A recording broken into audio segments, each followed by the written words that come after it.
Experimental designs के अंतर्गत इस वीडियो में हम विद इन सब्जेक्ट्स डिजाइन की बात करेंगे। बिटवीन सब्जेक्ट्स डिजाइन आपने लास्ट वीडियो में समझ लिया है। अब देखते हैं कि विद इन सब्जेक्ट्स डिजाइन क्या होती है और इसके एडवांटेजेस और डिसएडवांटेजेस क्या है।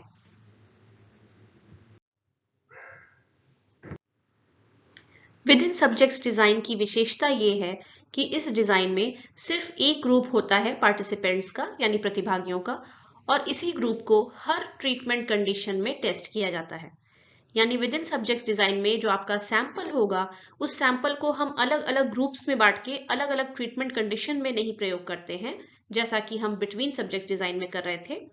विद इन सब्जेक्ट्स डिजाइन में पूरा का पूरा सैंपल पूरी तरह से इस्तेमाल किया जाता है हर ट्रीटमेंट कंडीशन में। अगर किसी एक्सपेरिमेंट में मान लीजिए 3 ट्रीटमेंट कंडीशन है, तो पहले में भी यही पूरा ग्रुप यूज होगा पार्टिसिपेंट्स का। मान लीजिए 10 पार्टिसिपेंट्स हैं, तो सारे 10 के 10 पहले कंडीशन में भी भाग लेंगे, फिर यही 10 दूसरे कंडीशन में भी भाग लेंगे, और फिर तीसरे में भी यही 10 लोग पार्टिसिपेट करेंगे। बिटवीन सब्जेक्ट्स डिजाइन पर जब हमने स्टडी किया था, तो उसमें यह देखा था कि हम कोशिश करते हैं कि इक्विवेलेंट ग्रुप्स बन सकें ताकि इंडिविजुअल डिफरेंसेस कम से कम रहें। एक विद इन सब्जेक्ट्स डिजाइन में अल्टीमेट इक्विवेलेंट ग्रुप्स बनते हैं। इससे बेहतर इक्विवेलेंट ग्रुप्स हो ही नहीं सकते, क्योंकि इसमें हर ग्रुप दूसरे के समान होता है। हर ट्रीटमेंट कंडीशन में सेम लोग पार्टिसिपेट कर रहे हैं, इसलिए इंडिविजुअल डिफरेंसेस का सवाल ही नहीं आता एक ट्रीटमेंट कंडीशन से दूसरे ट्रीटमेंट कंडीशन में। तो इस केस में ये प्रॉब्लम ही खत्म हो जाती है कि इंडिविजुअल डिफरेंसेस की वजह से एक ट्रीटमेंट कंडीशन में कोई और रिजल्ट आएगा और दूसरे में कोई और। क्योंकि विद इन सब्जेक्ट्स डिजाइन में एक ही ग्रुप को हम बार बार अलग अलग कंडीशन में स्टडी करते हैं, यानी उन पे बार बार मेजरमेंट करते रहते हैं, यानी मेजरमेंट रिपीट करते हैं, इसलिए विद इन सब्जेक्ट्स डिजाइन को रिपीटेड मेजर्स डिजाइन भी कहा जाता है, क्योंकि इसमें सेम इंडिविजुअल्स को हम अलग अलग कंडीशंस में रिपीट कर रहे हैं, उनका मेजरमेंट बार बार अलग अलग कंडीशंस में उनका मेजरमेंट ले रहे हैं। जैसा यहाँ फिगर 1 में दिखाया जा रहा है, आपके पास एक सैंपल होगा पार्टिसिपेंट्स का, उन्हीं को पहले आप ट्रीटमेंट 1 में इस्तेमाल कर रहे हैं, फिर ट्रीटमेंट 2 में उन्हीं पार्टिसिपेंट्स पे अध्ययन कर रहे हैं, और फिर उन्हें ट्रीटमेंट 3 भी करा रहे हैं। एक बिटवीन सब्जेक्ट्स डिजाइन की तुलना में एक विद इन सब्जेक्ट्स डिजाइन में फायदा ये होता है कि इसमें कम लोगों की आवश्यकता पड़ती है। मान लीजिए अगर आप कोई अध्ययन कर रहे हैं, कोई एक्सपेरिमेंटल रिसर्च डिजाइन यूज कर रहे हैं और उसमें 3 ट्रीटमेंट कंडीशंस हैं। अगर आप यहाँ पे बिटवीन सब्जेक्ट्स डिजाइन यूज करते हैं और मान लीजिए आपको 30 पार्टिसिपेंट्स चाहिए हर ग्रुप में, तो ये 30 अलग अलग पार्टिसिपेंट्स आपको तीनों कंडीशंस में लेने पड़ेंगे अगर आप बिटवीन सब्जेक्ट्स डिजाइन यूज करते हैं। 30 पार्टिसिपेंट्स हर ग्रुप में, इसका मतलब टोटल 90 पार्टिसिपेंट्स आपको लगेंगे। एक विद इन सब्जेक्ट्स डिजाइन में ये किफायत हो जाती है कि आपको कम एफर्ट करना पड़ता है और कम लोगों से ही आपका काम चल जाता है, यानी सिर्फ 30 लोगों को आपको चुनना होगा जो कि हर ट्रीटमेंट कंडीशन में भाग लेंगे। ये वैसी परिस्थितियों में ज्यादा यूजफुल हो जाता है जहां पे पार्टिसिपेंट्स का मिलना मुश्किल हो। जैसे मान लीजिए अगर आप कोई अध्ययन कर रहे हैं जिसमें आपको 80 वर्ष की उम्र के जुड़वा लोगों पर अध्ययन करना है। अब इसमें अगर आप बिटवीन सब्जेक्ट्स डिजाइन यूज करेंगे और 30-30 पार्टिसिपेंट्स हर ग्रुप में लेंगे और आपके 3 ट्रीटमेंट कंडीशंस अगर हैं, तो आपको 90 ऐसे जुड़वा लोग चाहिए, यानी टोटल 90 जोड़े चाहिए आपको। ये मुश्किल हो सकता है, लेकिन अगर आपको सिर्फ 30 लोगों की जरूरत हो, 30 जोड़े चाहिए जुड़वा लोगों के, तो ये उससे काफी आसान हो जाएगा। ऐसी परिस्थितियों में विद इन सब्जेक्ट्स डिजाइन काफी यूजफुल साबित होती है। पर सबसे मेन फायदा जो विद इन सब्जेक्ट्स डिजाइन का होता है एक बिटवीन सब्जेक्ट्स डिजाइन की तुलना में, वो है इंडिविजुअल डिफरेंसेस की प्रॉब्लम का खत्म हो जाना। क्योंकि इसमें हर ट्रीटमेंट कंडीशन में सेम पार्टिसिपेंट्स भाग ले रहे हैं, इसलिए एक ट्रीटमेंट कंडीशन और दूसरे में इंडिविजुअल डिफरेंसेस का सवाल ही खत्म हो जाता है। वही व्यक्ति सब कंडीशंस में है, इसलिए लोगों के बीच का अंतर समाप्त हो जाएगा, उसकी वजह से रिजल्ट एक्सप्लेन करने की नौबत यहां पर नहीं आती है। बिटवीन सब्जेक्ट्स डिजाइन में आपको याद होगा कि इंडिविजुअल डिफरेंसेस की वजह से या व्यक्तिगत भिन्नता की वजह से 2 मुख्य प्रॉब्लम्स आ रही थी। एक कि इंडिविजुअल डिफरेंसेस वेरिएबल एक कंफाउंडिंग वेरिएबल बन जाता है। अगर आपकी एक ट्रीटमेंट कंडीशन में पार्टिसिपेंट्स दूसरे ट्रीटमेंट कंडीशन के लोगों से किसी खास मायने में भिन्न है। जैसे मान लीजिए एक ट्रीटमेंट कंडीशन में आपने जिन लोगों को लिया है वो ज्यादा उम्र के हैं दूसरे ग्रुप की तुलना में, ज्यादा इंटेलिजेंट हैं, ज्यादा बड़े हैं, एक खास जेंडर के हैं, चाहे मेल हैं चाहे फीमेल हैं, तो इन वजहों से रिजल्ट्स के अलग अलग एक्सप्लेनेशन पैदा हो जाते हैं। ये समस्या विद इन सब्जेक्ट डिजाइन में नहीं रहती। दूसरा प्रॉब्लम जो इंडिविजुअल डिफरेंसेस की वजह से आता है बिटवीन सब्जेक्ट्स डिजाइन में, वो ये था कि इंडिविजुअल डिफरेंसेस अगर ज्यादा हों लोगों के बीच में, तो कोई भी ट्रीटमेंट जो हम दे रहे हैं उसका प्रभाव पड़ रहा है कि नहीं लोगों पर, ये पहचानना मुश्किल हो जाता है, क्योंकि लोगों के बीच में इतना ज्यादा परिवर्तन है, इतना वेरिएशन है। ये प्रॉब्लम भी अपने आप विद इन सब्जेक्ट डिजाइन में खत्म हो जाती है, क्योंकि सेम इंडिविजुअल्स हर ग्रुप में हर ट्रीटमेंट कंडीशन में भाग ले रहे हैं।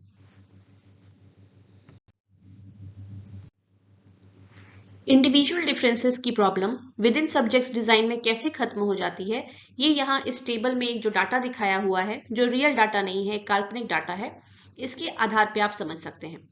इसमें ऊपर जो डाटा दिखाया हुआ है ये एक बिटवीन सब्जेक्ट्स डिजाइन वाले एक्सपेरिमेंट का दिखाया हुआ है। इसमें देखिए कि ट्रीटमेंट 1, 2 और 3 में अलग अलग लोग इस्तेमाल हुए हैं। आप नाम देख सकते हैं पार्टिसिपेंट्स का कि ट्रीटमेंट 1 में जो पार्टिसिपेंट्स हैं उनसे अलग पार्टिसिपेंट्स हैं ट्रीटमेंट 2 में, और उनसे अलग पार्टिसिपेंट्स हैं ट्रीटमेंट 3 में। यानी इन तीनों ट्रीटमेंट्स में कोई भी पार्टिसिपेंट ऐसा नहीं है जो कि रिपीट हुआ हो। जबकि विद इन सब्जेक्ट्स डिजाइन में जो नीचे आपको दिखाया गया है उसमें तीनों ही ट्रीटमेंट कंडीशन में सेम पार्टिसिपेंट्स इस्तेमाल हो रहे हैं। जॉन, मैरी, बिल और केट, ये चारों ही लोग हर ट्रीटमेंट कंडीशन में भाग ले रहे हैं। अब इस आप काल्पनिक डाटा पर ध्यान दीजिए तो आप पाएंगे कि हर ट्रीटमेंट में जो स्कोर्स आए हैं वो स्कोर्स बिटवीन सब्जेक्ट्स डिजाइन में और विद इन सब्जेक्ट्स डिजाइन में बिल्कुल सेम है। यानी इन दोनों ही केस में जो भी शोधकर्ता है वो ये निष्कर्ष निकालना चाहेंगे कि ये स्कोर्स का जो अंतर आया है, क्योंकि आप देखिए हर ट्रीटमेंट के नीचे उसका एवरेज स्कोर मीन भी दिया हुआ है। तो ट्रीटमेंट 1 में मीन 41 है, ट्रीटमेंट 2 में 45, ट्रीटमेंट 3 में 49। ये बिटवीन सब्जेक्ट्स डिजाइन में भी दिख रहा है और विद इन में भी बिल्कुल यही सेम मीन्स है। अगर यहाँ पर शोधकर्ता ये बोलना चाहे कि ट्रीटमेंट 2 और 3 1 से बेहतर हैं इसलिए उनके पार्टिसिपेंट्स का मीन स्कोर ज्यादा है, तो उन्हें बोलने में ये चीज कठिनाई होगी बिटवीन सब्जेक्ट्स डिजाइन के बारे में। क्योंकि बिटवीन सब्जेक्ट्स डिजाइन में अगर आप मान लीजिए ट्रीटमेंट 1 और 2 की तुलना करते हैं, ट्रीटमेंट 1 में एवरेज स्कोर है 41, ट्रीटमेंट 2 में है 45। आप ये कहना चाहेंगे कि हाँ ट्रीटमेंट 2 जो है 1 से बेहतर है तभी उसमें स्कोर्स लोगों के ज्यादा है। पर क्या सिर्फ यही एक्सप्लेनेशन होगा इसका? यहाँ ये भी तो बात हो सकती है कि ट्रीटमेंट 2 में जो 4 पार्टिसिपेंट्स हैं वो ट्रीटमेंट 1 के पार्टिसिपेंट से ज्यादा इंटेलिजेंट हो सकते हैं, उन्हें ज्यादा नॉलेज हो सकती है। कई और तरह के एक्सप्लेनेशंस हो सकते हैं जो इस पर निर्भर करता है कि इन दोनों ग्रुप्स के लोगों में कितना इंडिविजुअल डिफरेंस है। पर यही बात अगर आपको विद इन सब्जेक्ट्स डिजाइन के बारे में बोलनी हो तो ये प्रॉब्लम सॉल्व हो जाती है अपने आप, क्योंकि ट्रीटमेंट 1 में भी वही पार्टिसिपेंट्स हैं, ट्रीटमेंट 2 में भी वही पार्टिसिपेंट्स हैं, तो इंडिविजुअल डिफरेंसेस की बात ही नहीं रहती। यहां पर आप क्लियर कट बोल सकते हैं कि हाँ ट्रीटमेंट 2 का स्कोर ज्यादा आ रहा है ट्रीटमेंट 1 की तुलना में, इसका मतलब है कि ट्रीटमेंट 2 ट्रीटमेंट 1 से बेहतर है। इसी तरह ट्रीटमेंट 3 का स्कोर ज्यादा है ट्रीटमेंट 2 के स्कोर से, इसका मतलब ट्रीटमेंट 3 ट्रीटमेंट 2 से और ट्रीटमेंट 1 दोनों से ही बेहतर है। विद इन सब्जेक्ट डिजाइन में आपको ये कंक्लूजन निकालने में कोई समस्या नहीं होगी, बट बिटवीन सब्जेक्ट डिजाइन में ये प्रॉब्लम थी क्योंकि उसमें अलग अलग प्रकार के लोग थे और उनके बीच में व्यक्तिगत भिन्नताएं होंगी। कोई ज्यादा स्मार्ट होगा, कोई ज्यादा इंटेलिजेंट होगा, किसी का कोई और जेंडर होगा, किसी का और बैकग्राउंड होगा। ये सारे रीजंस की वजह से इस कोर्स में भिन्नताएं जो आ रही हैं उसको एक्सप्लेन किया जा सकता था उस केस में। अब इसी डाटा में अगर आप एक एक पर्सन का भी कंपैरिजन करना चाहें और देखें कि बिटवीन सब्जेक्ट्स डिजाइन में ट्रीटमेंट 1 में पहला व्यक्ति है जॉन और ट्रीटमेंट 2 में जो पहला पर्सन है वो है एक लेडी सू। अब जॉन और सू के स्कोर में देखिए 5 पॉइंट्स का अंतर है। जॉन का स्कोर 20 है, सू का स्कोर 25 है। पर क्या यहाँ पर आप गारंटी के साथ कह सकते हैं कि इन दोनों लोगों के स्कोर में जो अंतर आया है वो इसलिए क्योंकि सू को ट्रीटमेंट 2 दिया गया जो कि ट्रीटमेंट 1 से बेहतर है? नहीं कह सकते हैं। हम कहना यही चाहते हैं, हमारे अध्ययन का उद्देश्य यही है कि हम देख सके कौन सा ट्रीटमेंट बेहतर है, लेकिन हम ये नहीं कह पाएंगे क्योंकि जॉन और सू अपने आप में दो अलग व्यक्ति हैं। हो सकता है जॉन मेल है इसलिए उसका स्कोर कम आया, क्या पता हम जिस चीज का मापन कर रहे हैं उसमें हो सकता है कि फीमेल्स बेहतर करती हो प्रदर्शन। कोई और भी फैक्टर्स हो सकते हैं, हो सकता है जॉन पिछली रात ठीक से सोकर नहीं आया, उसे थकान लग रही है, उसे सर में दर्द हो रहा है, उसे भूख लग रही है जब टेस्ट कराया गया, और इसलिए उसका स्कोर कम आया, जो कि आमतौर पर शायद नहीं आता। सू की कुछ और परिस्थितियां हो सकती हैं। तो यहाँ पे जो 5 नंबर का अंतर आ रहा है, ये आप निश्चित तौर पे नहीं कह पाएंगे कि ये ट्रीटमेंट की वजह से अंतर है या व्यक्तिगत भिन्नताओं की वजह से है। पर यही केस लीजिए विद इन सब्जेक्ट्स डिजाइन में। ट्रीटमेंट 1 में भी जॉन है और ट्रीटमेंट 2 में भी जॉन है। एक केस में जॉन का स्कोर 20 आ रहा है, दूसरे में जॉन का स्कोर 25 आ रहा है। सेम व्यक्ति है, इनमें कोई अंतर नहीं है, पर एक केस में उनका स्कोर कम आ रहा है, दूसरे में ज्यादा। तो जाहिर सी बात है कि ये ट्रीटमेंट के अंतर की वजह से हो रहा है, क्योंकि बाकी चीजें तो समान है, इंसान सेम था, अलग अलग लोग नहीं थे यहाँ पर। तो इस केस में हमें निष्कर्ष निकालना बहुत आसान हो जाता है कि जो चीजें आ रही हैं, जो डिफरेंस स्कोर में मिल रहा है हमें, वो सिर्फ ट्रीटमेंट की वजह से है। यानी जो इंडिपेंडेंट वेरिएबल के हमने 3 लेवल्स बनाए हैं, 3 चरण बनाए हैं, उनमें अंतर करने की वजह से हो रहा है। यानी विद इन सब्जेक्ट्स डिजाइन में आप कारक और प्रभाव का संबंध ज्यादा मजबूती से स्थापित कर सकते हैं एक बिटवीन सब्जेक्ट्स डिजाइन की तुलना में।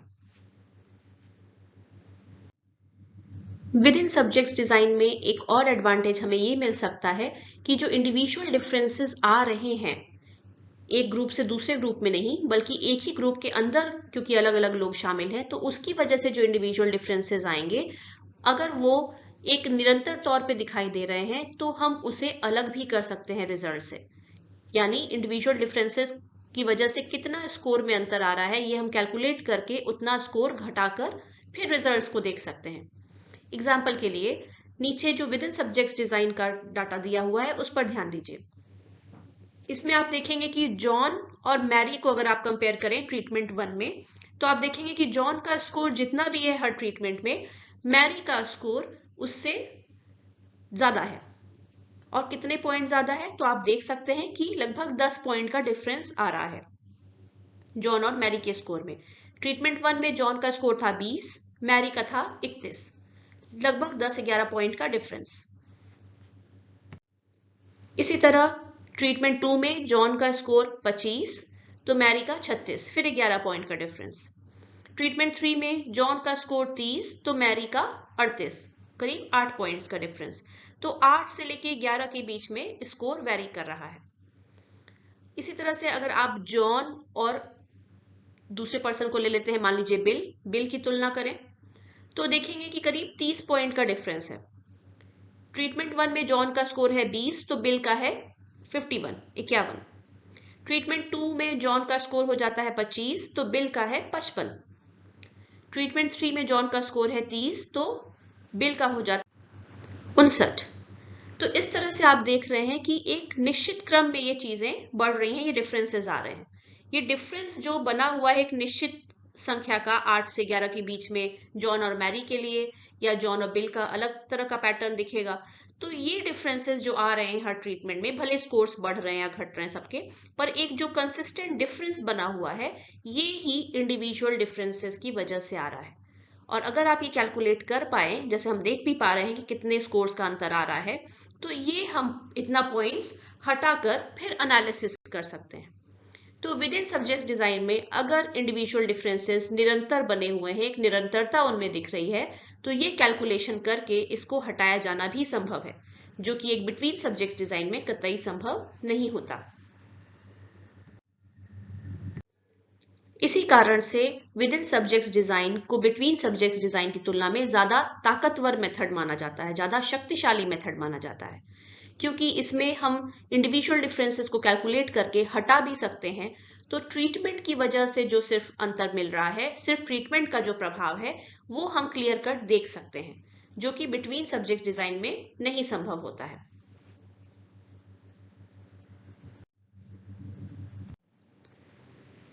विद इन सब्जेक्ट्स डिजाइन एक बिटवीन सब्जेक्ट्स डिजाइन की तुलना में आमतौर पर ज्यादा मजबूत ताकतवर विधि मानी जाती है, ज्यादा शक्तिशाली विधि मानी जाती है।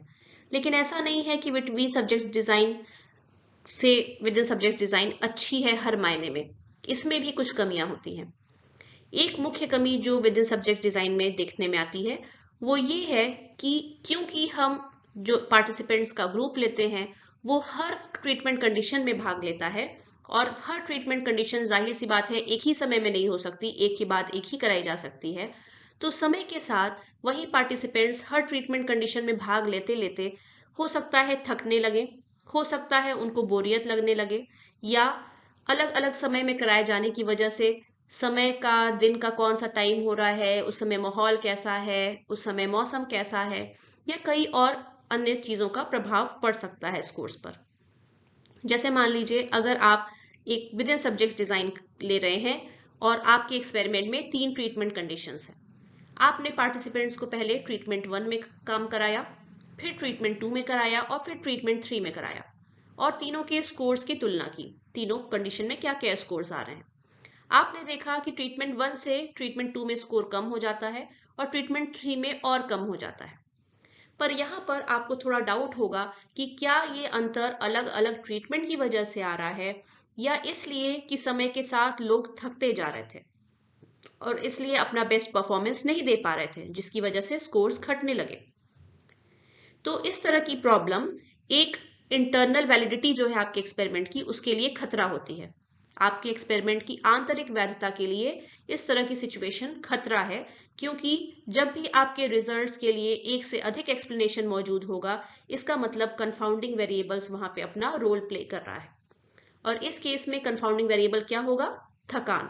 व्यक्ति थक रहा था, उसकी वजह से डिफरेंसेस आ रहे थे स्कोर में, न कि इसलिए कि ट्रीटमेंट की वजह से अंतर आ रहा था। ये समस्या एक बिटवीन सब्जेक्ट्स डिजाइन में नहीं होती, क्योंकि उसमें एक ही ग्रुप को बार बार कई सारे कंडीशन में टेस्ट नहीं किया जाता। एक ग्रुप सिर्फ एक कंडीशन में भाग लेता है। दूसरी प्रॉब्लम जो विद इन सब्जेक्ट्स डिजाइन में आती है उसे कहते हैं पार्टिसिपेंट एट्रिशन।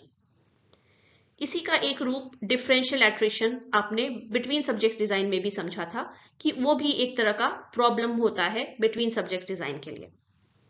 इस केस में भी पार्टिसिपेंट एट्रिशन एक प्रॉब्लम हो सकता है। जब आप कोई अध्ययन शुरू करते हैं, कोई शोध शुरू करते हैं, और आपने एक समूह लिया लोगों का और उनको समय समय पर आप टेस्ट कर रहे हैं, अलग अलग ट्रीटमेंट कंडीशन में टेस्ट कर रहे हैं।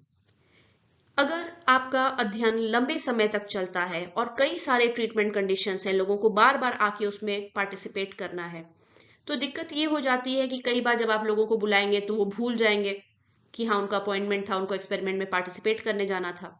कुछ लोगों का समय के साथ इंटरेस्ट खत्म हो जाएगा, उन्हें अरुचि हो जाएगी आपके काम से कि मुझे नहीं पार्टिसिपेट करना आपके एक्सपेरिमेंट में। कुछ लोग छोड़कर चले जाएंगे कि नहीं मुझे अब मन नहीं कर रहा, मुझे नहीं भाग लेना आपके अध्ययन में। कुछ लोग हो सकता है जॉब के सिलसिले में चाहे किसी और कारणों से वो जगह ही छोड़कर चले जाएं, अब पता चला वो शहर में ही नहीं रहते, कहीं और दूर रहते हैं, विदेश चले गए, कहीं और सेटल हो गए। या हो सकता है दुर्भाग्यवश कोई लोग जिंदा ही ना बचे, उनकी डेथ हो जाए किसी वजह से। तो ऐसे में क्या होता है कि समय के साथ जिन लोगों ने एक्सपेरिमेंट शुरू किया था, जिन लोगों ने मान ली 50 लोग थे, तो जरूरी नहीं कि सारे 50 की 50 आखिरी ट्रीटमेंट कंडीशन तक पहुंचेंगे ही। हो सकता है हर स्टेज पे कुछ कुछ लोग कम होते होते अंत में 50 की जगह सिर्फ 20-22 लोग रह गए। तो अब दिक्कत ये हो जाती है कि ग्रुप्स बहुत ही अनबैलेंस्ड हो गए, उनमें बैलेंस नहीं रह गया। पहला ग्रुप जो था, पहला ट्रीटमेंट कंडीशन, उसका स्कोर अगर आप आखिरी ट्रीटमेंट कंडीशन से तुलना करना चाहेंगे तो पहला ट्रीटमेंट कंडीशन जो था उसमें 50 लोगों पे स्कोर्स थे और आखिरी में 20-22 लोगों पे ही स्कोर थे। तो ये तुलना करना बहुत ही सही नहीं रह जाता। और अगर ज्यादातर लोगों ने इसलिए अध्ययन छोड़ा कि उन्हें इंटरेस्ट नहीं आ रहा है या अब उन्हें करने की इच्छा नहीं है, इस तरह के फैक्टर से अगर छोड़ा होगा आपका अध्ययन, तो प्रॉब्लम और बड़ी हो जाती है, क्योंकि वो लोग जो शुरुआत से अंत तक बने रहे वो लोग वैसे होंगे जिन्हें आपके अध्ययन में खास इंटरेस्ट है या वो बहुत ज्यादा मोटिवेटेड है। तो ऐसे लोग आमतौर पर नहीं पाए जाएंगे, इसलिए आपका रिजल्ट अगर जनरलाइज करना होगा बाहर दूसरे समूहों पर या जनसंख्या पर, तो ये लागू नहीं होगा, क्योंकि आपके अध्ययन में वही लोग अंत तक बने रहे जो बहुत ज्यादा मोटिवेशन रखते थे, बहुत ज्यादा इंटरेस्टेड थे। और आम जनसंख्या में ऐसे लोग सभी नहीं होते हैं। तो ये वॉलंटियर बायस हो जाता है कि जो लोग वॉलंटियर किए, जो उसमें बने रहे, वो इसलिए बने रहे क्योंकि उन्हें इंटरेस्ट था, उन्हें मोटिवेशन था आपके अध्ययन को करने के लिए, इसलिए वो रहे। तो उन पर जो रिजल्ट आएगा वो जरूरी नहीं है कि वही हो जो कि आम तरह के उन लोगों पर किया गया होता। तो ये रिसर्च के लिए एक एक्सटर्नल वैलिडिटी का खतरा हो जाता है। रिसर्च की बाह्य वैधता इससे प्रभावित होती है, यानी ये रिजल्ट्स बाकी लोगों पर जनरलाइज नहीं किए जा सकते सही तरह से। जब भी इस तरह की परिस्थिति हो, पार्टिसिपेंट एट्रिशन की संभावना हो, अगर आपको पहले से लग रहा है कि हाँ मेरा अध्ययन लंबा है, लंबे समय तक चलेगा, कई सारे टेस्ट इसमें लेने, कई ट्रीटमेंट कंडीशंस हैं, और आप with in subject design use कर रहे हैं, तो पार्टिसिपेंट एट्रिशन से बचने के लिए एक चीज ये कर सकते हैं कि कोशिश करें कि जितने लोग आपको चाहिए अपने अध्ययन में, उससे ज्यादा बड़ी संख्या में लोगों को शामिल करें, ताकि अगर कुछ लोग समय के साथ हट भी जाए आपके अध्ययन से, किसी वजह से हट जाए, निकल जाए उसमें से, तो भी एक पर्याप्त संख्या में लोग अंततः बच जाए।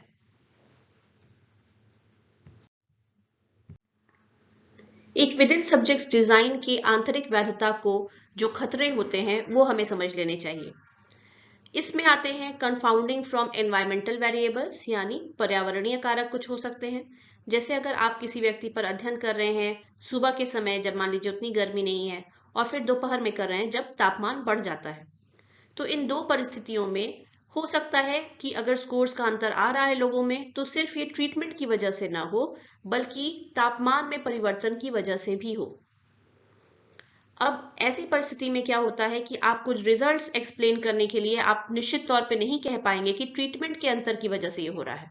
हो सकता है तापमान में परिवर्तन की वजह से भी ये चीजें आई हों, या आपने ट्रीटमेंट 1 एक रूम में कराया, ट्रीटमेंट 2 दूसरे रूम में कराया, तो दो अलग अलग कमरे, वहां पर जो परिस्थितियां हैं, बैठने उठने की जो जगह है, जितनी लाइट है, हवादार हैं कमरे या नहीं है, कई और तरह के कारक हैं जो आपके रिजल्ट को प्रभावित कर सकते हैं। और ये पर्यावरणीय कारक कंफाउंडिंग वेरिएबल्स बन सकते हैं, क्योंकि आपके रिजल्ट्स के लिए ये एक ऑल्टरनेटिव एक्सप्लेनेशन पैदा कर देते हैं कि हो सकता है कि न सिर्फ ट्रीटमेंट के अंतर की वजह से स्कोर्स में अंतर आया है, बल्कि हो सकता है कि अलग अलग रूम में करवाई गई चीजें इसलिए हुआ हो सकता है एक कमरे में रोशनी ज्यादा थी, एक में कम थी, इसलिए हुआ हो सकता है एक टेस्ट जब कराया गया तो तापमान कम था, कंफर्टेबल था, दूसरे में तापमान बहुत बढ़ गया था, इसलिए हुआ हो। कई तरह के फैक्टर्स यहाँ खड़े हो जाते हैं।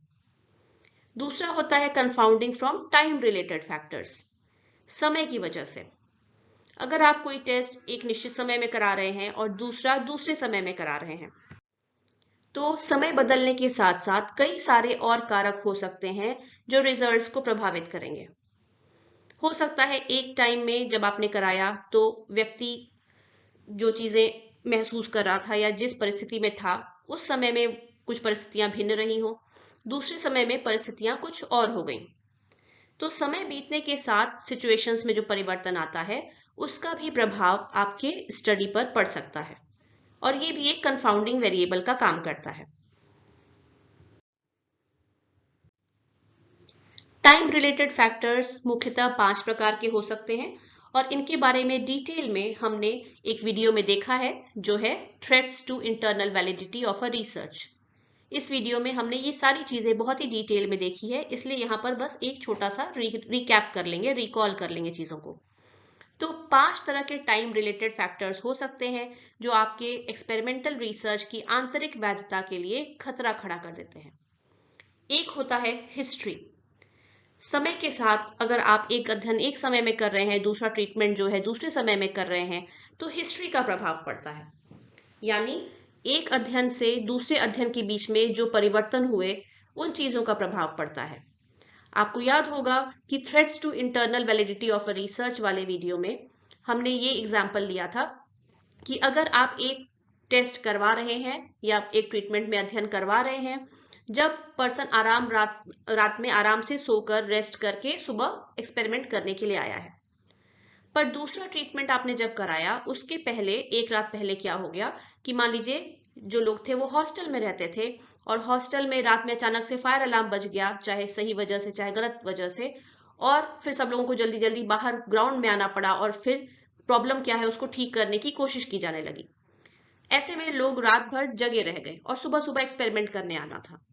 अब इन परिस्थितियों की वजह से प्रभाव पड़ेगा रिजल्ट्स पर। दूसरे तरह का थ्रेट होता है मैचुरेशन, यानी समय के साथ अगर अलग अलग ट्रीटमेंट्स में पार्टिसिपेंट्स भाग ले रहे हैं तो समय के साथ न उनमें सिर्फ शारीरिक परिवर्तन होते हैं बल्कि मानसिक परिवर्तन भी होते जाते हैं। अगर ट्रीटमेंट्स बहुत समय के अंतर पर हैं तो ही ये प्रॉब्लम आती है। ऐसा नहीं होगा कि अगर आप सुबह में कोई ट्रीटमेंट ले रहे हैं फिर 1 घंटे के अंदर फिर दूसरा ट्रीटमेंट और 1 घंटे के अंदर तीसरा ट्रीटमेंट ले लिया तो बहुत ज्यादा शारीरिक या मानसिक परिवर्तन हो जाएंगे। लेकिन जितना ट्रीटमेंट्स में गैप बढ़ेगा उतना ही शारीरिक और मानसिक परिपक्वता होती जाती है लोगों में, और ये भी एक समस्या पैदा कर सकती है। तीसरा है इंस्ट्रूमेंटेशन। समय के साथ आप जो अलग अलग ट्रीटमेंट्स यूज कर रहे हैं, हो सकता है जो आप इंस्ट्रूमेंट यूज कर रहे हो उसमें परिवर्तन हो। अगर आप कोई नई नई मशीन इस्तेमाल कर रहे हैं, मान लीजिए एक वेइंग मशीन इस्तेमाल कर रहे हैं, लोगों का वजन माप रहे हैं अपने अध्ययन में, और आपने मान लीजिए 2000 लोगों पे आपको अध्ययन करना है। एक कंडीशन में आपने 2000 बार मेजरमेंट किया उस मशीन से, मशीन नई थी, ठीक काम कर रही थी, पर 2000 लोगों का मेजरमेंट लेने के बाद मशीन काफी यूज हो गई है और हो सकता है अब सेकेंड कंडीशन में दूसरे ट्रीटमेंट में जब आप उन्हीं लोगों पर मापन करना शुरू करें उस मशीन से तो स्कोर्स बहुत सही नहीं आए। हो सकता है भरोसेमंद स्कोर्स न रह जाएं, आपको पता नहीं चलेगा, पर हो सकता है कि मशीन में खराबी आना शुरू हो चुकी हो क्योंकि वो बहुत ज्यादा इस्तेमाल हो चुकी है। तो इंस्ट्रूमेंट अलग अलग होने की वजह से भी रिजल्ट्स इफेक्ट हो सकते हैं। चौथा होता है टेस्टिंग इफेक्ट। आप अगर एक ही समूह को बार बार अध्ययन कर रहे हैं अलग अलग ट्रीटमेंट कंडीशंस में तो उनका स्कोर्स पहले के ट्रीटमेंट में उन्होंने जो कार्य किए हैं उसके चलते उनका जो एक्सपीरियंस हो गया है, अनुभव हो गया है, उससे इफेक्ट हो सकते हैं। इसलिए आगे के ट्रीटमेंट्स में उनके स्कोर एक्सपीरियंस के आधार पर बेहतर हो सकते हैं। उन्हें अनुभव हो गया है क्या काम करना है और कैसे करना है, जिसके चलते उनका स्कोर बेहतर हो रहा होगा, न कि ट्रीटमेंट की वजह से या ट्रीटमेंट के असर से। पांचवा होता है स्टैटिस्टिकल रिग्रेशन, जिसे हमने रिग्रेशन टुवर्ड्स द मीन के नाम से देखा था। अक्सर आप जब ट्रीटमेंट में मेजरमेंट करते हैं लोगों का और उनका जो नॉर्मल परफॉर्मेंस है उससे बहुत कम या बहुत ज्यादा इफेक्ट्स देखने में आते हैं, स्कोर्स या तो बहुत कम आता है या बहुत ज्यादा आता है जितना कि उनका नॉर्मली होता, तो आगे के ट्रीटमेंट्स में आप देखेंगे कि स्कोर्स मीन की तरफ बढ़ते हैं, एवरेज की तरफ बढ़ते हैं। रिग्रेशन टुवर्ड्स द मीन के कॉन्सेप्ट को हमने पहले की वीडियोस में खासकर थ्रेट्स टू इंटरनल वैलिडिटी में अच्छी तरह से समझा है। तो ये 5 फैक्टर्स हैं जो विद इन सब्जेक्ट्स डिजाइन में इंटरनल वैलिडिटी को अच्छी तरह प्रभावित करते हैं। अब आपने यहाँ जो 5 टाइम रिलेटेड फैक्टर्स देखे, इसमें आप पाएंगे कि 4 एक तरह के हैं और एक थोड़ा सा भिन्न है, अलग है। इसीलिए शोधकर्ता टाइम रिलेटेड फैक्टर्स और ऑर्डर इफेक्ट्स को कभी कभी अलग करके भी देखते हैं। आपने देखा कि हिस्ट्री, मैचुरेशन, इंस्ट्रूमेंटेशन और रिग्रेशन टुवर्ड्स द मीन या स्टैटिस्टिकल रिग्रेशन, ये सारे जो फैक्टर्स हैं ये टाइम रिलेटेड हैं। इनका पहले के ट्रीटमेंट से कोई लेना देना नहीं है। लेकिन जो टेस्टिंग इफेक्ट हमने देखा वो पहले की ट्रीटमेंट कंडीशंस पर आधारित है। लोगों ने पहले के ट्रीटमेंट कंडीशंस में जो चीजें की हैं उसके आधार पे उनका बिहेवियर इन्फ्लुएंस होता है। या तो वो बहुत थकने लगेंगे और उसका प्रभाव दिखेगा, या उन्होंने इतने ट्रीटमेंट्स कर लिए हैं कि उनको अनुभव हो गया है, प्रैक्टिस हो गई है, उसका प्रभाव दिखेगा। तो बाकी टाइम रिलेटेड फैक्टर्स से टेस्टिंग इफेक्ट को अलग करने के लिए हम इन्हें कभी कभी ऑर्डर इफेक्ट्स का नाम देते हैं।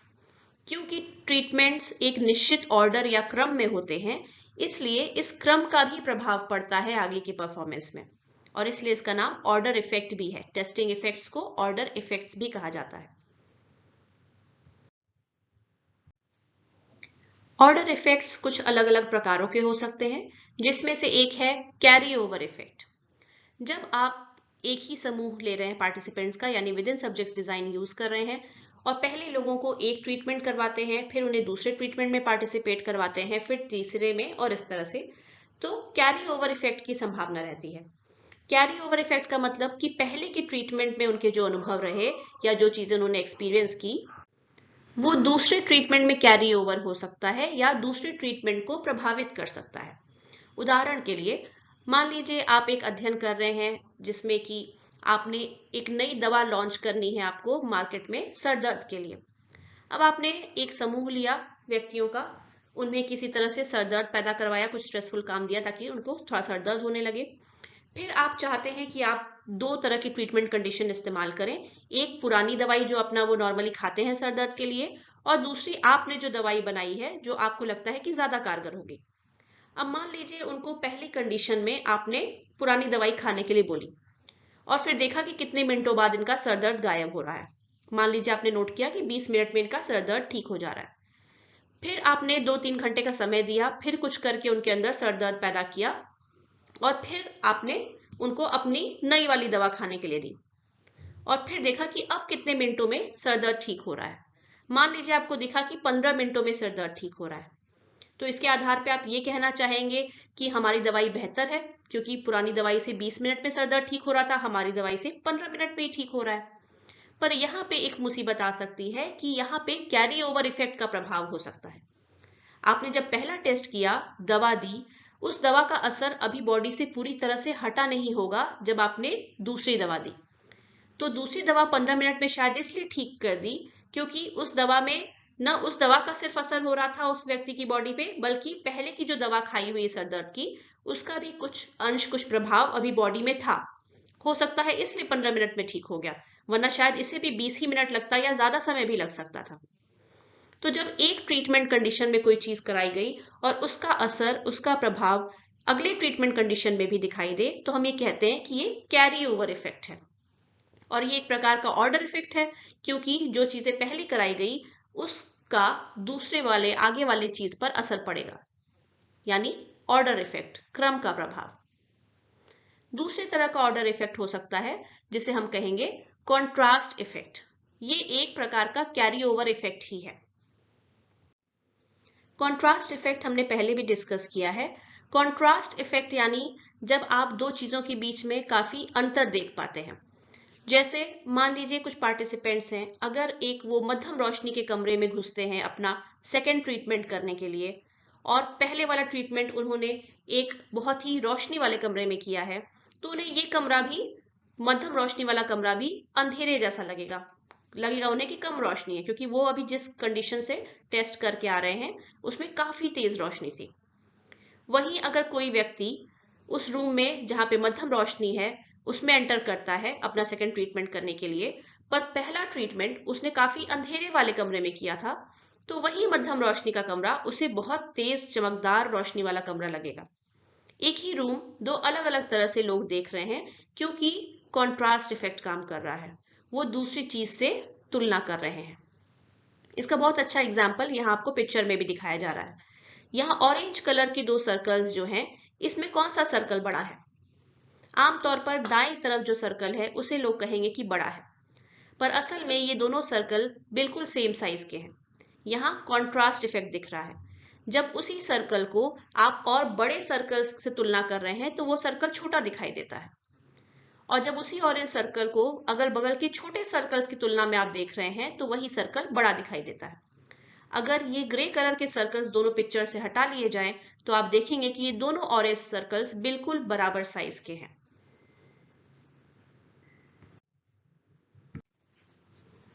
कुछ अन्य प्रकार के भी ऑर्डर इफेक्ट्स हो सकते हैं। एक कैटेगरी है जिसे हम नाम देते हैं प्रोग्रेसिव एरर। इसके अंतर्गत दो तरह के इफेक्ट्स आते हैं, प्रैक्टिस इफेक्ट और फटीग इफेक्ट। प्रैक्टिस इफेक्ट यानी आपने इतनी जो प्रैक्टिस की है, इतना अभ्यास किया है, उसका प्रभाव होता है, और फटीग इफेक्ट यानी थकान का असर। तो प्रोग्रेसिव एरर का मतलब है कि समय के साथ एरर बढ़ती जाती है, प्रोग्रेस कर रही है एरर। ये क्यों होता है? क्योंकि एक ही समूह है जो हर ट्रीटमेंट कंडीशन में पार्टिसिपेट करता है एक विद इन सब्जेक्ट्स डिजाइन में। इसके चलते हो सकता है कि पहले ट्रीटमेंट से अंत तक पहुंचते पहुंचते व्यक्ति का परफॉर्मेंस हर ट्रीटमेंट में अच्छा होता जाए, क्योंकि उसने इतना अभ्यास कर लिया है वही काम बार बार करने का। तो प्रैक्टिस के इफेक्ट आने की वजह से स्कोर्स बेहतर होते जा सकते हैं। कभी ये भी हो सकता है कि स्कोर्स खराब होते जा रहे हो, और कारण हो सकता है फटीग इफेक्ट यानी थकान का प्रभाव। बार बार एक ही काम लगातार करते करते एक के बाद एक, शुरुआत में तो व्यक्ति बहुत फ्रेश था, बहुत ही कंसंट्रेशन के साथ काम कर रहा था, लेकिन धीरे धीरे उसकी बैटरी ड्रेन होने लगती है और थकान बढ़ने लगती है। इसकी वजह से भी स्कोर्स खराब होते जाते हैं। अब ये दोनों ही इफेक्ट जो होंगे स्कोर्स को अलग तरह से प्रभावित करते हैं। प्रैक्टिस इफेक्ट में स्कोर्स बेहतर होते जाएंगे, फटीग इफेक्ट में स्कोर्स खराब होते जाएंगे। और इन दोनों ही केसेस में आप ये निश्चित नहीं कर पाएंगे कि स्कोर्स का जो अंतर आ रहा है एक ट्रीटमेंट से दूसरे ट्रीटमेंट में जाने पर, ये ट्रीटमेंट की वजह से है या ये प्रैक्टिस का इफेक्ट है या थकान का इफेक्ट।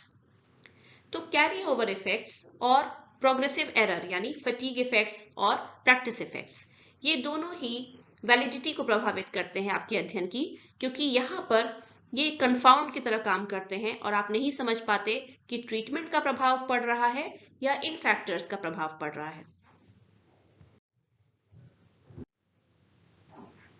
अब बात करते हैं कि जो टाइम रिलेटेड फैक्टर्स और ऑर्डर इफेक्ट्स आते हैं एक विद इन सब्जेक्ट्स डिजाइन में, इसे हम नियंत्रित कैसे कर सकते हैं। एनवायरमेंटल थ्रेट्स की वजह से जो कंफाउंडिंग होती है वो वैसे ही और उन्हीं टेक्निक्स के द्वारा हम कंट्रोल करेंगे जैसा हमने बिटवीन सब्जेक्ट्स डिजाइन के लिए देखा था। यानी वो मुख्य 3 तरीके, रैंडमाइजेशन, मैचिंग और होल्डिंग कांस्टेंट, इन तीनों तरीकों के द्वारा हम एनवायरमेंटल वेरिएबल्स का प्रभाव कंट्रोल कर सकते हैं। और क्योंकि विद इन सब्जेक्ट्स डिजाइन काफी फायदेमंद होती है एक विद इन सब्जेक्ट्स डिजाइन की तुलना में, इसलिए आमतौर पर विद इन सब्जेक्ट्स डिजाइन इस्तेमाल करने की कोशिश की जाती है। अब हम बात करेंगे ऑर्डर इफेक्ट्स और टाइम रिलेटेड फैक्टर्स की, जो कि एक बिटवीन सब्जेक्ट्स डिजाइन के लिए कोई खतरा नहीं है, लेकिन विद इन सब्जेक्ट्स डिजाइन में प्रॉब्लम क्रिएट करते हैं।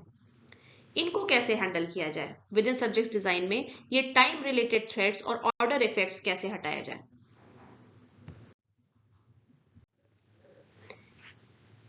टाइम रिलेटेड फैक्टर्स को ठीक करने के लिए एक विद इन सब्जेक्ट्स डिजाइन में एक तरीका हो सकता है कंट्रोलिंग टाइम, समय पर नियंत्रण करना। अगर आप कोई अध्ययन कर रहे हैं जिसमें 2 या 3 ट्रीटमेंट कंडीशंस इस्तेमाल हो रही हैं और विद इन सब्जेक्ट्स डिजाइन इस्तेमाल हो रहा है, पर ये सारे ट्रीटमेंट कंडीशंस 45 मिनट के अंदर ही निपटा लिए जा रहे हैं। हर ट्रीटमेंट कंडीशन 10 से 15 मिनट का है, 2-3 कंडीशंस है, 45 मिनट में आपका पूरा एक्सपेरिमेंट अगर खत्म हो गया तो टाइम रिलेटेड फैक्टर्स यहाँ कोई प्रभाव नहीं डालेंगे, जैसे हिस्ट्री और मैचुरेशन, इन सब का कोई खास प्रभाव आपके अध्ययन पर नहीं पड़ेगा, बहुत ही कम संभावना है। लेकिन अगर आपका अध्ययन कुछ हफ्तों तक चल रहा है या कई दिनों तक चल रहा है, तो हो सकता है कि हिस्ट्री, मैचुरेशन या चेंजेस इन मेजरमेंट इंस्ट्रूमेंट यानी इंस्ट्रूमेंटेशन, ये सारे फैक्टर्स आपके रिजल्ट को प्रभावित करने लगे।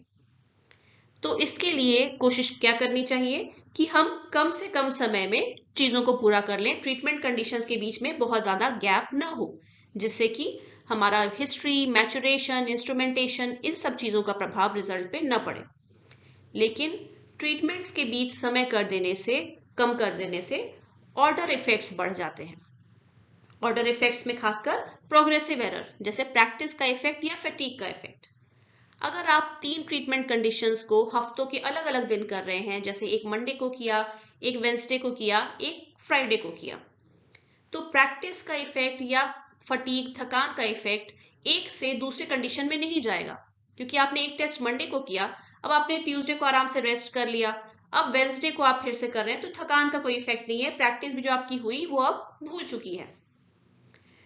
तो ये चीजें तो हो पाती हैं, लेकिन अगर आप गैप इतना दे देंगे ट्रीटमेंट्स के बीच में, तो हिस्ट्री, मैचुरेशन, इंस्ट्रूमेंटेशन, ये फैक्टर्स आ के खड़े हो जाते हैं। अगर समय कम रखें कि 1 घंटे के अंदर, 2 घंटे के अंदर हमने कुछ कुछ समय का गैप देके 10-10, 15-15 मिनट तीनों ट्रीटमेंट कंडीशंस को निपटा लिया, तो यहाँ पर प्रोग्रेसिव एरर यानी ऑर्डर इफेक्ट्स खड़े हो जाते हैं कि थकान और अभ्यास का प्रभाव पड़ने लगता है आगे की ट्रीटमेंट्स पर। तो ये प्रॉब्लम्स है और इसको दूर करने के लिए इन दोनों चीज के बीच में बैलेंस बनाने की जरूरत है। न ही बहुत कम समय में सारे ट्रीटमेंट्स निपटाए जाएं, न ही इनके बीच में बहुत ज्यादा गैप हो। पर टाइम को कंट्रोल करने के अलावा एक और तरीका हो सकता है जिससे ऑर्डर इफेक्ट्स और टाइम रिलेटेड इफेक्ट्स को हटाया जा सके, वो है बिटवीन सब्जेक्ट्स डिजाइन यूज कर लेना। विद इन सब्जेक्ट्स डिजाइन की बजाय बिटवीन सब्जेक्ट्स डिजाइन यूज कर लेना, खासकर वैसी परिस्थितियों में जब शोधकर्ता जानते हैं कि उनका अध्ययन इस प्रकार का है कि उसमें प्रैक्टिस का इफेक्ट या फटीग का इफेक्ट आ सकता है। जैसे मान लीजिए अगर आपके अध्ययन में आप कोई तरह का प्रदर्शन या कोई स्किल, किसी प्रकार का कौशल चेक कर रहे हैं अलग अलग कंडीशंस में, तो ये स्वाभाविक है कि समय के साथ उस चीज का प्रैक्टिस बार बार होने से उनकी परफॉर्मेंस हर आगे की ट्रीटमेंट में बेहतर होती जाएगी। यानी प्रैक्टिस का इफेक्ट यहाँ आएगा ही आएगा। अगर आपको पता है कि आपके अध्ययन में आप एक बहुत ही बोरियत वाला काम करवा रहे हैं, बहुत ही बोरिंग टास्क यूज कर रहे हैं, तो जाहिर सी बात है अलग अलग ट्रीटमेंट कंडीशंस में उस बोरियत का प्रभाव दिखने लगेगा और आपके रिजल्ट को प्रभावित करेगा। कुछ कुछ परिस्थितियां तो ऐसी होती हैं जहां शोधकर्ताओं को पता होता है कि इस केस में तो हमें with in subject design use करनी ही नहीं चाहिए। उदाहरण के लिए मान लीजिए आप ये देखना चाहते हैं कि कक्षा 1 में पढ़ने वाले बच्चों को किस मेथड से पढ़ाया जाए तो उन्हें बेहतर लर्निंग होगी, और आपके दिमाग में कोई दो मेथड्स हैं, मान लीजिए हम कह लेंगे मेथड 1 और मेथड 2। अब यहाँ पर विद इन सब्जेक्ट डिजाइन बिल्कुल भी अच्छा चॉइस नहीं है अध्ययन करने के लिए, क्योंकि अगर आपने समूह लिया एक बच्चों का और उनको पहले मेथड 1 से पढ़ा दिया, फिर उसके बाद आप मेथड 2 से पढ़ाएंगे, तो आपने जो मेथड 1 से पढ़ाया वो बच्चों ने सीख लिया है, अब वो आप उनके दिमाग से हटा नहीं सकते पूरी तरह से कि बच्चे फिर पहले के जैसे हो जाएं और अब हम मेथड 2 से पढ़ाएं और फिर देखें क्या प्रभाव आ रहा है। आपने मेथड 1 में जो पढ़ाया वो बच्चों ने परमानेंटली सीख लिया, परमानेंटली उनमें चेंज आ गया। अब मेथड 2 से आप पढ़ा भी देंगे तो जो स्कोर आएगा आप निश्चित नहीं कह सकते कि उसमें मेथड 1 का भी प्रभाव नहीं पड़ा है, यानी कैरी ओवर इफेक्ट नहीं है, आप नहीं कह सकते। अब ऐसी परिस्थिति में विद इन सब्जेक्ट्स डिजाइन एक अच्छा विकल्प ही नहीं है, यहां पर आपको बिटवीन सब्जेक्ट्स डिजाइन यूज कर लेनी चाहिए। तो अगर आपकी कुछ सिचुएशन इस तरह की है, आपका अध्ययन इस तरह का है कि विद इन सब्जेक्ट्स डिजाइन उसके लिए एक अच्छा उपाय नहीं हो सकता है, तो वहां पर ऑप्शन है कि आप बिटवीन सब्जेक्ट्स डिजाइन की तरफ स्विच कर जाएं। ऑर्डर इफेक्ट्स को दूर करने के लिए एक दूसरा अच्छा तरीका होता है काउंटर बैलेंसिंग, जहां पर हम ट्रीटमेंट्स को समय के अनुसार मैच करते हैं। काउंटर बैलेंसिंग में अलग अलग पार्टिसिपेंट्स अलग अलग ट्रीटमेंट कंडीशन में अलग अलग क्रम में भाग लेते हैं। जैसे अगर आपने एक अध्ययन किया उसमें 2 ट्रीटमेंट कंडीशन है, तो हम विद इन सब्जेक्ट्स पार्टिसिपेंट्स का एक ग्रुप अगर लेंगे, मान लीजिए हमने 50 लोगों को लिया, तो उस 50 लोगों में भी हम क्या करेंगे कि पहले कोई 25 लोग को लेकर उनको ट्रीटमेंट 1 पहले कराएंगे, उसके बाद उन्हें ट्रीटमेंट 2 कराएंगे, और बाकी जो बचे हुए 25 लोग हैं उन्हें हम पहले ट्रीटमेंट 2 करा देंगे, फिर ट्रीटमेंट 1 कराएंगे। इससे क्या होगा कि अगर ट्रीटमेंट 1 का कोई प्रभाव ट्रीटमेंट 2 पे पड़ता है तो वो पहले 25 लोगों में हुआ, और ट्रीटमेंट 2 अगर कोई प्रभाव ट्रीटमेंट 1 पे डालता है तो वो दूसरे 25 लोगों में हुआ। तो इस तरह से चीजें बैलेंस हो जाती हैं, यानी समय के साथ जो एक ट्रीटमेंट दूसरे पर अगर कोई प्रभाव डालता है तो वो वाली चीज कैंसल आउट हो जाती है दोनों केस में। तो ये चीजें काउंटर बैलेंसिंग से संभव है। काउंटर बैलेंसिंग यानी अलग अलग समूहों को, पार्टिसिपेंट्स के अलग अलग क्रम में ट्रीटमेंट्स कराना, सभी को एक क्रम में नहीं कराएंगे, आधे लोगों को एक क्रम में, आधे को दूसरे क्रम में। और यहाँ हमने आधे आधे इसलिए बांटे क्योंकि हमने 2 ट्रीटमेंट का एग्जाम्पल लिया। मान लीजिए अभी आपके पास 3 ट्रीटमेंट्स होती, तो यहाँ पे हम क्या करते, जितना भी हमारा सैंपल होता उसे उसके 1/3 लोगों को पहले हम ट्रीटमेंट 1 में लेंगे, फिर ट्रीटमेंट 2 कराएंगे, फिर ट्रीटमेंट 3 कराएंगे। इसी तरह कुछ लोगों को लेंगे, उनको दूसरे क्रम में कराएंगे, ट्रीटमेंट 2 पहले करा दिया, फिर 1 कराया, फिर 3 कराया। तो असल में यहाँ पर हम इस तरह से डिवाइड करेंगे सैंपल को कि जितना कॉम्बिनेशन पॉसिबल है सारा हो जाए। जैसे पहले 1 फिर 2 फिर 3, कुछ लोग होंगे जो इस तरह करेंगे, कुछ होंगे जो करेंगे पहले 1 फिर 3 फिर 2, कुछ होंगे जो करेंगे पहले 2 फिर 1 फिर 3, कुछ होंगे जो पहले ट्रीटमेंट 2 करेंगे फिर 3 फिर 1। इस तरह से जितना कॉम्बिनेशन बन सकता है 1 2 और 3 ट्रीटमेंट्स का आगे पीछे क्रम में करके, वो सारे क्रम में अलग अलग लोगों को हम चीजें कराते हैं। अब काउंटर बैलेंसिंग के साथ क्या समस्या आती है वो हम आगे देखेंगे। काउंटर बैलेंसिंग का एक एग्जाम्पल है स्टीफेंस, एटकिंस और किंगस्टन ने जो एक स्टडी की थी 2009 में। इसमें इन्होंने काउंटर बैलेंसिंग का इस्तेमाल किया था। इसमें ये देखना चाहते थे कि दर्द को बर्दाश्त करने की क्षमता क्या गालियां देने से बढ़ जाती है। अब गालियां आपको अपने मन में देनी है, जैसे आपको जब कभी बहुत तकलीफ होती है या दर्द होता है तो आपके मन में गाली निकलती है, उसी तरह से इसमें भी कराया गया। इसमें क्या किया कि पार्टिसिपेंट्स को लिया गया, उनको 2 समूहों में बांटा गया, दो कंडीशंस थी, यानी दो ट्रीटमेंट थे। एक में ठंडे पानी में हाथ रखना था जब तक दर्द बर्दाश्त कर सके, और जितना देर बर्दाश्त कर सके उतना देर ज्यादा से ज्यादा समय रखने की कोशिश करनी थी।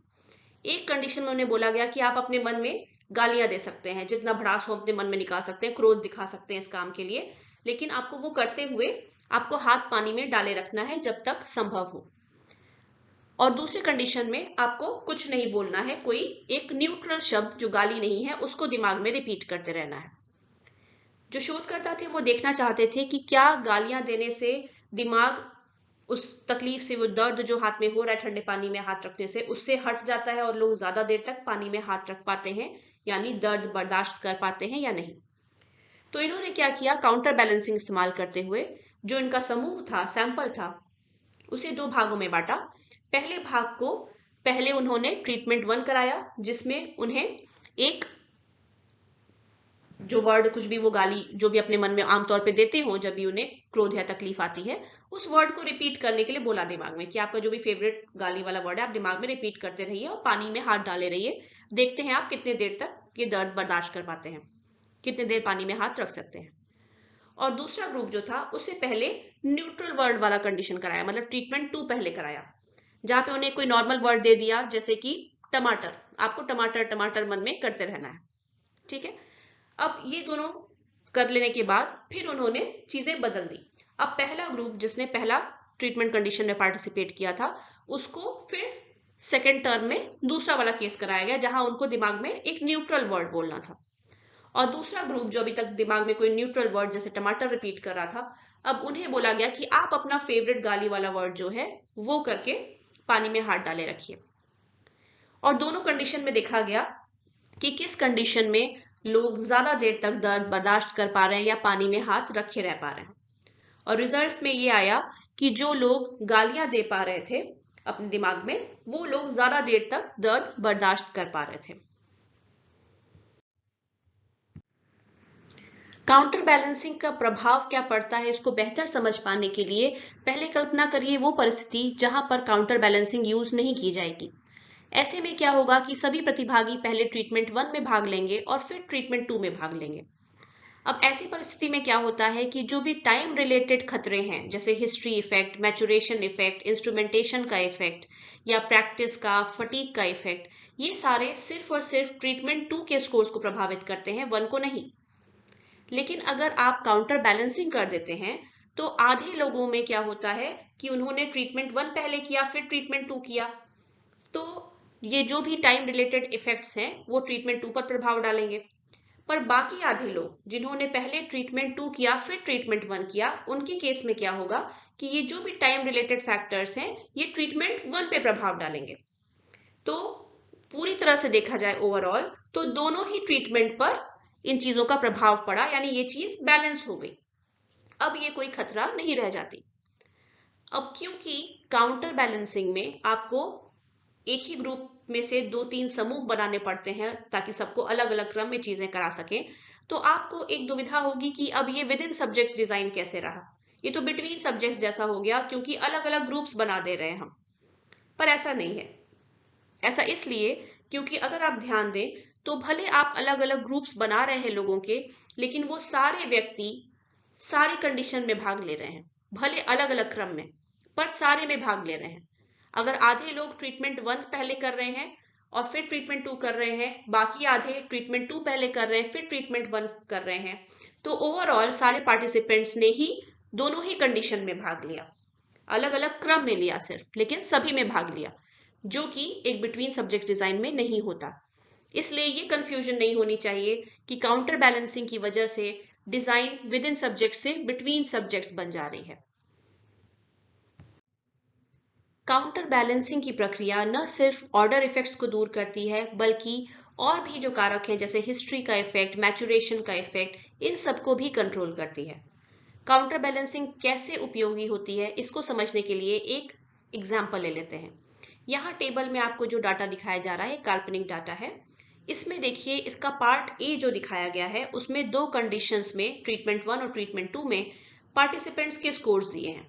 विद इन सब्जेक्ट्स डिजाइन का इस्तेमाल हुआ है, यानी जो पार्टिसिपेंट्स ट्रीटमेंट 1 में भाग लेते हैं वही ट्रीटमेंट 2 में भी भाग लेते हैं। और पहला ए वाला जो लिखा है original scores with no order effect, यहाँ पर कोई भी चीज कंट्रोल नहीं की गई है, यहाँ पे उनके ओरिजिनल स्कोर्स लोगों के दिखाए गए हैं। और दूसरे में देखिए पार्ट बी, वहां पर दिखाया जा रहा है कि modified scores with 5 point order effect. यहाँ पर ऑर्डर इफेक्ट का प्रभाव कैसे पड़ रहा है वो शो किया जा रहा है कि 5 पॉइंट का ऑर्डर इफेक्ट यहाँ पे दिख रहा है। ट्रीटमेंट 1 में अगर किसी व्यक्ति का 20 था स्कोर, तो उसी व्यक्ति का ट्रीटमेंट 2 में 32 स्कोर आ रहा है, 27 में 5 और ऐड हो जा रहा है। इसी तरह से जिसका 23 स्कोर था ट्रीटमेंट 1 में, ट्रीटमेंट 2 में उसका स्कोर 34 हो जा रहा है, यानी 29 पहले था पर उसमें 5 और ऐड हो गया ऑर्डर इफेक्ट के चलते। ऐसा हम मानकर ये डाटा यहां पर ले रहे हैं। अब इसे समझते हैं। अब यहां पर आप ध्यान दीजिए कि पहली कंडीशन में यहां पर जो ओरिजिनल स्कोर्स दिखाए गए हैं, ट्रीटमेंट 1 में उसका मीन आता है 20 और ट्रीटमेंट 2 में मीन आता है 26, यानी 6 पॉइंट्स का अंतर है। अब बी कंडीशन में आप देख रहे हैं कि काउंटर बैलेंसिंग यहाँ यूज की गई। पहले 4 पार्टिसिपेंट्स को ट्रीटमेंट 1 पहले कराया गया, फिर ट्रीटमेंट 2 कराया गया, यानी ऑर्डर इफेक्ट का देखिए एरो ट्रीटमेंट 2 की दिशा में बना हुआ है, यानी ऑर्डर इफेक्ट ट्रीटमेंट 2 पर पड़ेगा। पर आखिरी 4 पार्टिसिपेंट्स को आप देखिए, ट्रीटमेंट 2 पहले कराया गया, फिर ट्रीटमेंट 1 कराया गया। अब यहाँ काल्पनिक तौर पे अगर मान लें कि ऑर्डर इफेक्ट का प्रभाव ये था कि 5 पॉइंट्स बढ़ जा रहे थे उसकी वजह से, तो पहले 4 लोगों के लिए ये 5 पॉइंट्स ट्रीटमेंट 2 में बढ़े, पर आखिरी 4 लोगों के लिए 5 पॉइंट्स ट्रीटमेंट 1 में बढ़े। तो भले पार्टिसिपेंट्स का स्कोर अलग अलग आया, लेकिन ओवरऑल 5-5 पॉइंट्स का जो ऑर्डर इफेक्ट पड़ रहा था ट्रीटमेंट 1 पे और 2 पे, वो बैलेंस हो गया। ट्रीटमेंट 1 पे भी उतना ही इफेक्ट आया और ट्रीटमेंट 2 पे भी उतना ही इफेक्ट आया, और इसलिए ओवरऑल एवरेज फिर वही आ जाएगा।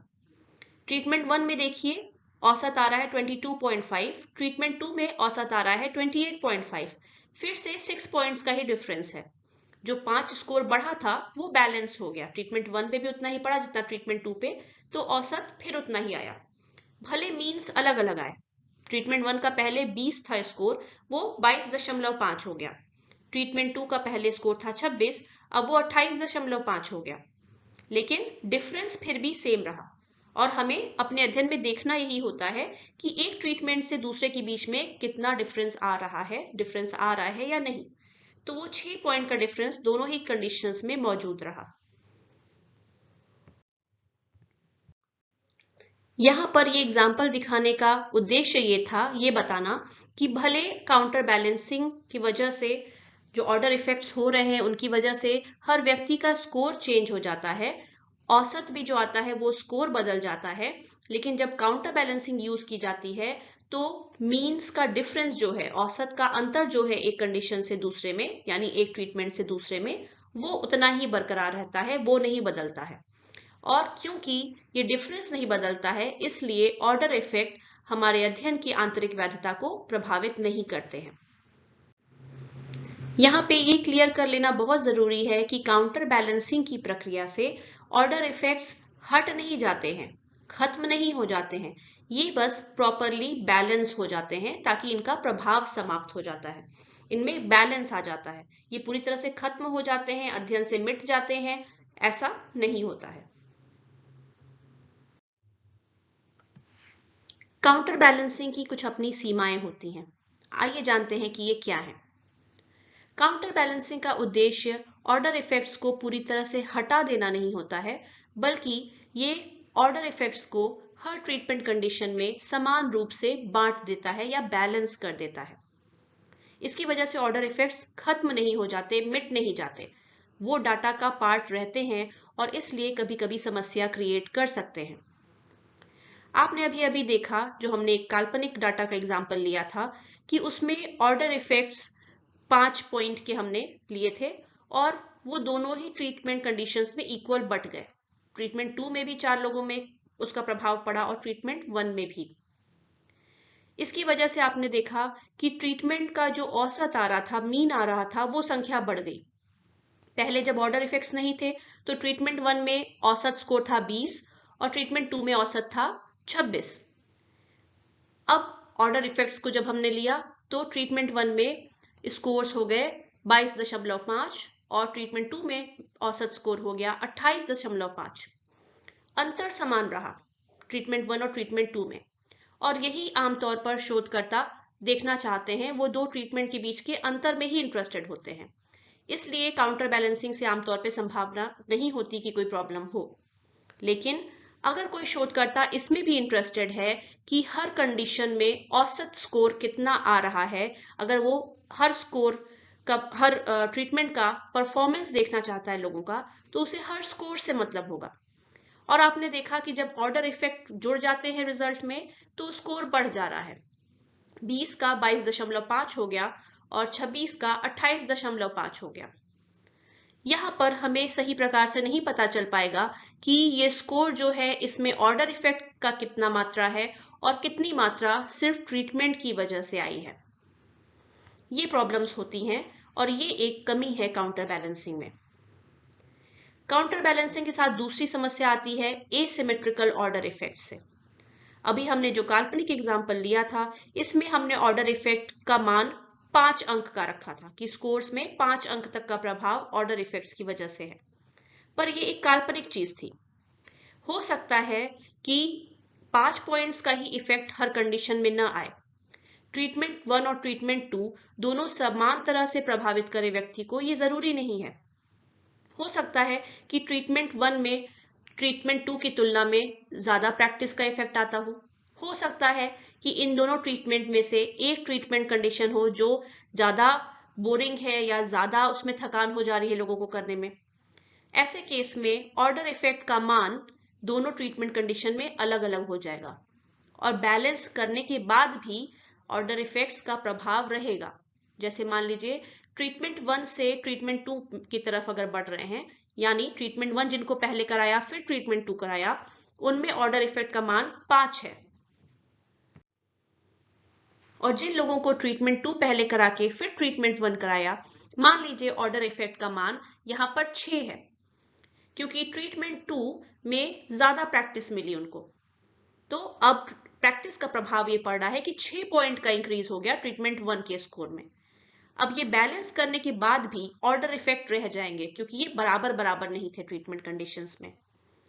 तो ऐसा भी हो सकता है कि कभी कभी काउंटर बैलेंसिंग करने के बावजूद ऑर्डर इफेक्ट्स बैलेंस न हो पाए पूरी तरह से। काउंटर बैलेंसिंग के केस में एक बड़ी समस्या ये भी आती है कि अगर ट्रीटमेंट की संख्या बढ़ती जा रही है आपके अध्ययन में, तो बहुत ज्यादा लोगों की जरूरत पड़ सकती है, क्योंकि हर कंडीशन या हर क्रम जो हम करवा रहे हैं वो अलग अलग पार्टिसिपेंट्स को कराते हैं, अलग अलग समूहों को कराते हैं। अगर आप सिर्फ 2 ट्रीटमेंट कंडीशन यूज कर रहे हैं, 1 और 2, तो इसका क्रम तय करना आसान है। आधे लोगों को हम पहले 1 कराएंगे फिर 2 कराएंगे, बाकी आधे लोगों को पहले 2 कराएंगे फिर 1 कराएंगे। लेकिन जैसे जैसे ये संख्या ट्रीटमेंट्स की बढ़ती जाती है, समस्या बढ़ती जाती है, ज्यादा लोगों की जरूरत पड़ती है। अगर मान लीजिए आपके अध्ययन में 3 तरह के कंडीशन है, यानी 3 ट्रीटमेंट है, 1, 2 और 3, तो इस केस में अब आपको 6 तरह के कॉम्बिनेशन में लोगों को पहले टेस्ट कराना पड़ेगा। पहले 1, फिर 2, फिर 3, एक इस क्रम में आप कराएंगे। दूसरे ग्रुप को पहले 1, फिर 3, फिर 2 इस क्रम में कराएंगे। तीसरे ग्रुप को पहले 2, फिर 1, फिर 3 ऐसे कराएंगे।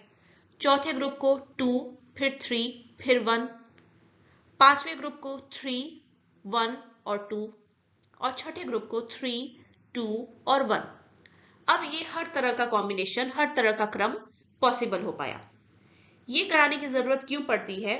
क्योंकि जब 2 से अधिक ट्रीटमेंट्स होते हैं, तो ये जरूरी नहीं है कि सिर्फ एक ट्रीटमेंट का प्रभाव दूसरे पर पड़े। 2 ट्रीटमेंट्स का प्रभाव मिलकर भी तीसरे पर पड़ सकता है। जैसे हो सकता है ट्रीटमेंट 2 और 3 एक साथ कुछ अलग तरह का इफेक्ट डालते हो ट्रीटमेंट 1 पे, जबकि ट्रीटमेंट 1 और 3 अगर करवाए जाए फिर ट्रीटमेंट 2 कराया जाए, तो इन दोनों के कॉम्बिनेशन का कुछ अलग प्रभाव पड़े ट्रीटमेंट 2 पर।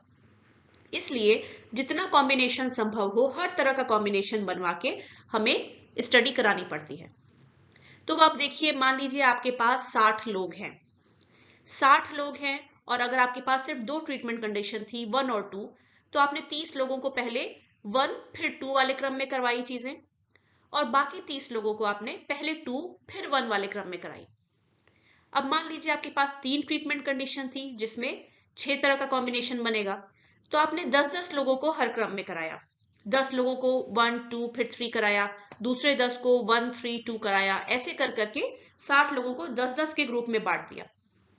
पर क्या होगा अगर आपके अध्ययन में 4 ट्रीटमेंट कंडीशन है, तब कितने कॉम्बिनेशन में आपको कराना पड़ेगा और फिर कितने लोग लगेंगे? इसका कैलकुलेशन आप कर सकते हैं n फैक्टोरियल के फॉर्मूले से, जो यहां नीचे दिया हुआ है। n factorial is equal to n multiplied by n minus 1 multiplied by n minus 2 multiplied by n minus 3, ऐसे करते जाएंगे।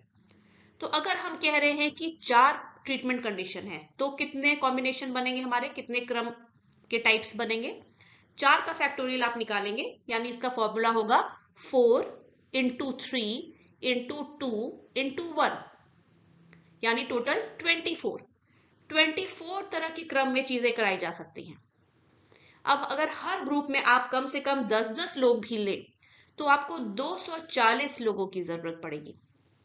अब यही अगर 5 ट्रीटमेंट्स हो आपके अध्ययन में, तो सोचिए कितना हो जाएगा। 5 का फैक्टोरियल यानी 5 गुणे 4 गुणे 3 गुणे 2 गुणे 1, यानी टोटल 120 तरह के क्रम बनेंगे।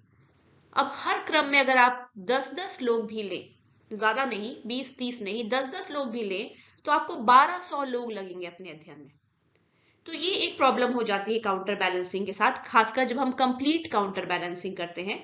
जो भी हमने देखा कि जितना पॉसिबल कॉम्बिनेशन बन सके, इसे हम कंप्लीट काउंटर बैलेंसिंग कहते हैं। हर पॉसिबल कॉम्बिनेशन हमने देख लिया है। ऐसे केस में बहुत ज्यादा पार्टिसिपेंट्स की भी जरूरत पड़ जाती है। यहां पर यही एग्जाम्पल दिखाया हुआ है 4 ट्रीटमेंट कंडीशंस का ऑप्शन लेके, कि 4 ट्रीटमेंट कंडीशंस यानी 24 तरह के कॉम्बिनेशन। अगर हम हर ट्रीटमेंट कंडीशन का नाम ए बी सी और डी रख दें, तो 24 तरह के कॉम्बिनेशन कैसे बनेंगे ये यहां दिखाया हुआ है। पहला है ए बी सी डी, यानी कुछ 10 12 25 लोग रहेंगे जिनको आप पहले ए वाला ट्रीटमेंट कराएंगे, फिर बी, फिर सी और फिर डी, इस क्रम में। दूसरे जो रहेंगे उन्हें आप ए बी डी सी में कराएंगे, पहले ए कराएंगे, फिर बी, फिर डी और फिर सी। इस तरह से 24 अलग अलग ग्रुप्स को आप करवाएंगे। अब यही सोचिए कि संख्या और बढ़ जाए, 6 ट्रीटमेंट कंडीशंस हो जाएं, तो 6 का फैक्टोरियल यानी 720 डिफरेंट ग्रुप्स बनेंगे।